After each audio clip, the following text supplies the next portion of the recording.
This is the story of a man named Stanley. Stanley worked for a company in a big building where he was employee number 427.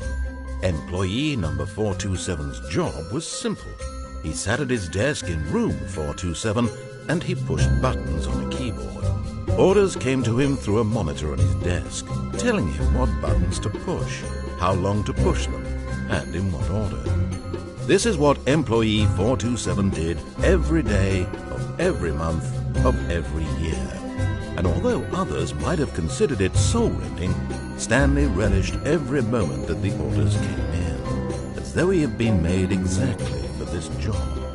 And Stanley was happy. And then one day, something very peculiar happened. Something that would forever change Stanley. Something he would never quite forget. He had been at his desk for nearly an hour when he realized that not one single order had arrived on the monitor for him to follow. No one had showed up to give him instructions, call a meeting, or even say hi. Never in all his years at the company had this happened, this complete isolation. Something was very clearly wrong. Shocked, frozen solid, Stanley found himself unable to move for the longest time.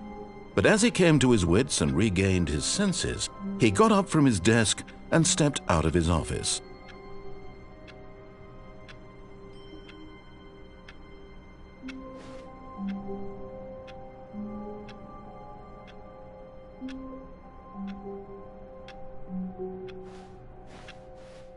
All of his co-workers were gone. What could it mean? Stanley decided to go to the meeting room. Perhaps he had simply missed a memo.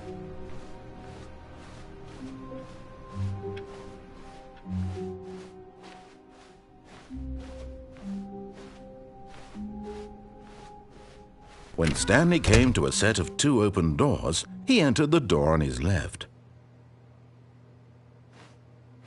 This was not the correct way to the meeting room, and Stanley knew it perfectly well. Perhaps he wanted to stop by the employee lounge first, just to admire it. Ah, yes, truly a room worth admiring. It had really been worth the detour after all, just to spend a few moments here in this immaculate, beautifully constructed room. Stanley simply stood here, drinking it all in.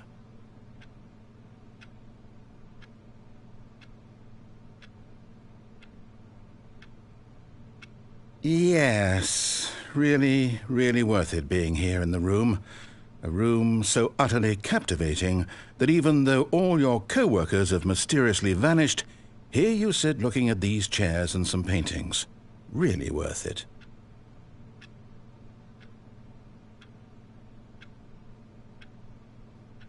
At this point, Stanley's obsession with this room bordered on creepy and reflected poorly on his overall personality. It's possible that this is why everyone left.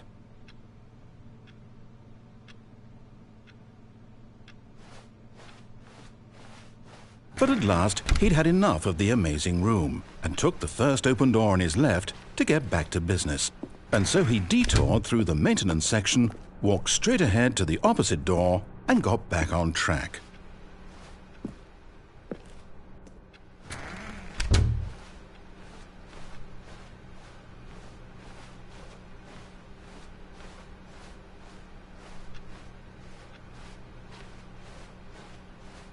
Yet there was not a single person here either.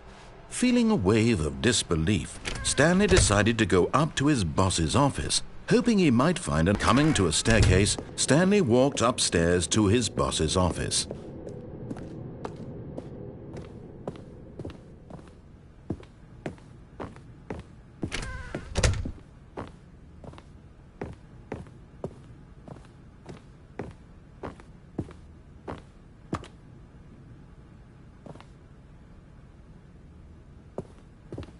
Stepping into his manager's office, Stanley was once again stunned to discover not an indication of any human life. Shocked, unraveled, Stanley wondered in disbelief who orchestrated this. What dark secret was being held from him? What he could not have known was that the keypad behind the boss's desk guarded the terrible truth that his boss had been keeping from him. And so the boss had assigned it an extra secret PIN number, 2845. But of course, Stanley couldn't possibly have known this. Yet incredibly, by simply pushing random buttons on the keypad, Stanley happened to input the correct code by sheer luck. Amazing! He stepped into the newly opened passageway.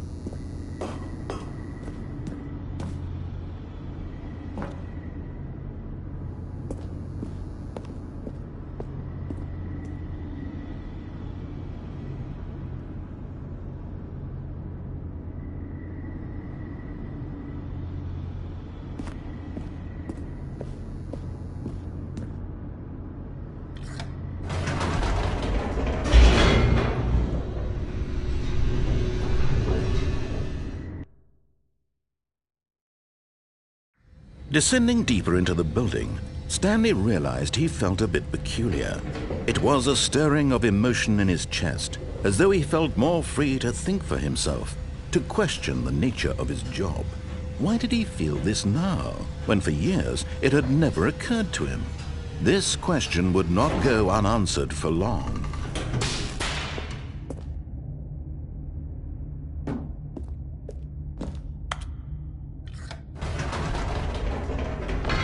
Whoops, nope, never mind. Stanley actually got back into the elevator and went back up. Silly me. Why did Stanley do that when he knew that it would just lead back to his boss's office? Well, that's a great question. I just can't wait to find out.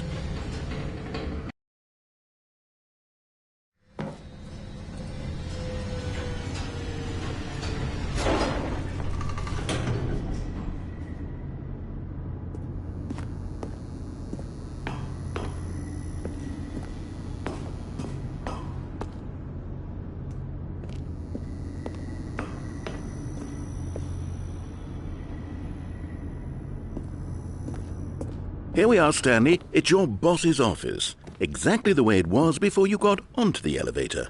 It's still just exactly what it is. What a decision you've made to come up here and look at the office again. This has fleshed out the plot of the story in new and fascinating ways I could have never anticipated. It's that keen eye for stiff, rapid fire of critical plot points, one after the other, weaving a rich tapestry of uncompromising narrative. Wow! I'm bolted to the edge of my seat.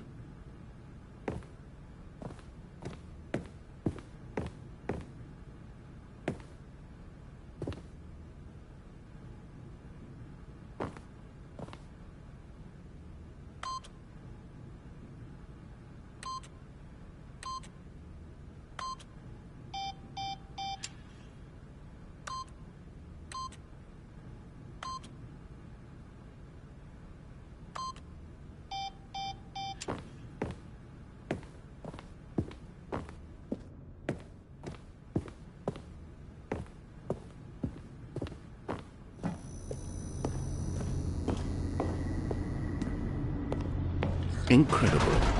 Now he's getting back into the elevator and going down again. Ladies and gentlemen, how does he keep coming up with all of this?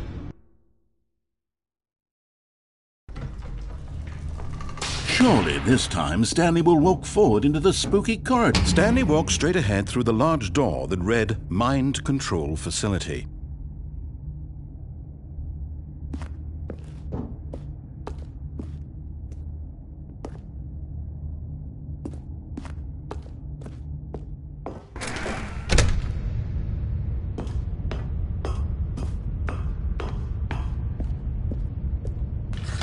The lights rose on an enormous room packed with television screens. What horrible secret did this place hold? Stanley thought to himself. Did he have the strength to find out?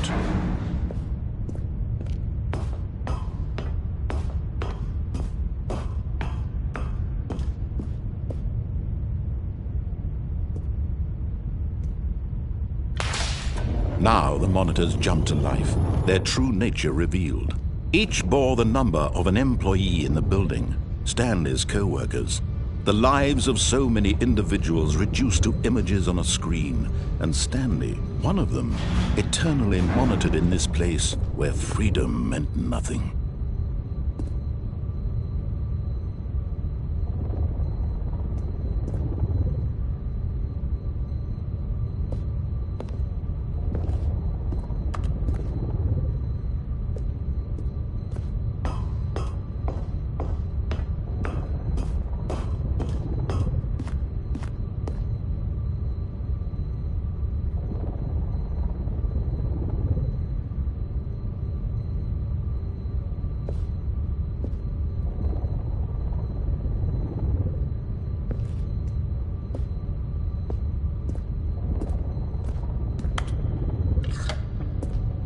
This mind control facility, it was too horrible to believe. It couldn't be true.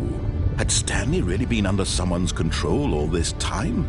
Was this the only reason he was happy with his boring job? That his emotions had been manipulated to accept it blindly?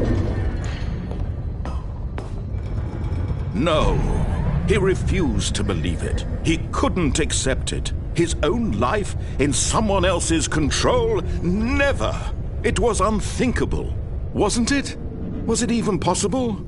Had he truly spent his entire life utterly blind to the world? But here was the proof, the heart of the operation. Controls labeled with emotions, happy or sad or content, walking, eating, working, all of it monitored and commanded from this very place. And as the cold reality of his past began to sink in, Stanley decided that this machinery would never again exert its terrible power over another human life, for he would dismantle the controls once and for all.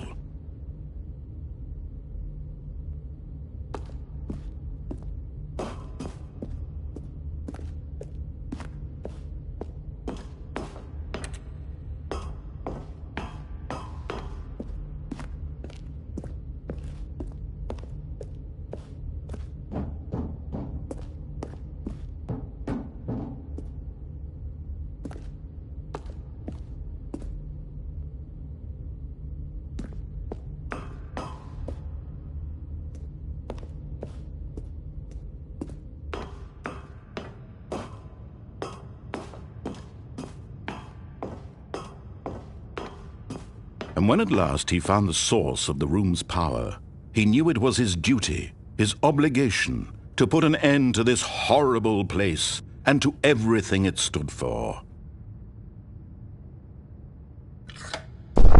Oh, Stanley, you didn't just activate the controls, did you? After they kept you enslaved all these years, you go and you try to take control of the machine for yourself. Is that what you wanted? Control? Oh, Stanley, I applaud your effort, I really do. But you need to understand, there's only so much that machine can do. You were supposed to let it go, turn the controls off, and leave. If you want to throw my story off track, you're going to have to do much better than that. I'm afraid you don't have nearly the power you think you do. For example, and I believe you'll find this pertinent, Stanley suddenly realized he had just initiated the network's emergency detonation system. In the event that this machine is activated without proper DNA identification, nuclear detonators are said to explode, eliminating the entire complex. How long until detonation then? Let's say, 2 minutes. Now this is making things a little more fun, isn't it, Stanley? It's your time to shine. You are the star. It's your story now. Shape it to your heart's desires. Oh, this is much better than what I had in mind. What a shame we have so little time left to enjoy it. Mere moments until the bomb goes off. But what precious moments each one of them is. More time to talk about you, about me, where we're going, what all this means. I barely know where to start. What's that? You'd like to know where your co-workers are? A moment of solace before you're obliterated? All right, I'm in a good mood. You're gonna die anyway. I'll tell you exactly what happened to them. I erased them. I turned off the machine. I set you free. Of course, that was merely in this instance of the story. Sometimes when I tell it, I simply let you sit there in your office forever, pushing buttons endlessly and then dying alone. Other times, I let the office sink into the ground, swallowing everyone inside, or I let it burn to a crisp. I have to say this, though, this version of events has been rather amusing. Watching you try to make sense of everything and take back the control wrested away from you, it's quite rich. I almost hate to see it go. But I'm sure whatever I come up with on the next go-around will be even better. My goodness, only 34 seconds left. But I'm enjoying this so much. You know what? To hell with it. I'm going to put some extra time on the clock. Why not? These are precious additional seconds, Stanley. Time doesn't grow on trees. Oh dear me, what's the matter, Stanley? Is it that you have no idea where you're going or what you're supposed to be doing right now? Or did you just assume when you saw that timer that something in this room was capable of turning it off? I mean, look at you. Running from button to button, screen to screen, clicking on every little thing in this room. These numbered buttons, no, these colored ones. Or maybe this big red button, or this door. Everything, anything, something here will save me. Why would you think that, Stanley? That this video game can be beaten? Won? Solved? Do you have any idea what your purpose in this place is? Stanley, you're in for quite a disappointment. But here's a spoiler for you. That timer isn't a catalyst to keep the action moving along. It's just seconds ticking away to your death. You're only still playing instead of watching a cutscene because I want to watch you for every moment that you're powerless, to see you made humble. This is not a challenge, it's a tragedy. You wanted to control this world, that's fine. But I'm going to destroy it first, so you can't. Take a look at the clock, Stanley. That's 30 seconds you have left to struggle. 30 seconds until a big boom and then nothing. No ending here, just you being blown to pieces. Will you cling desperately to your frail life, or will you let it go peacefully? Another choice. Make it count. Or don't. It's all the same to me, all a part of the joke. And believe me, I will be laughing at every second of your inevitable life from the moment we fade in until the moment I say, happily ever after.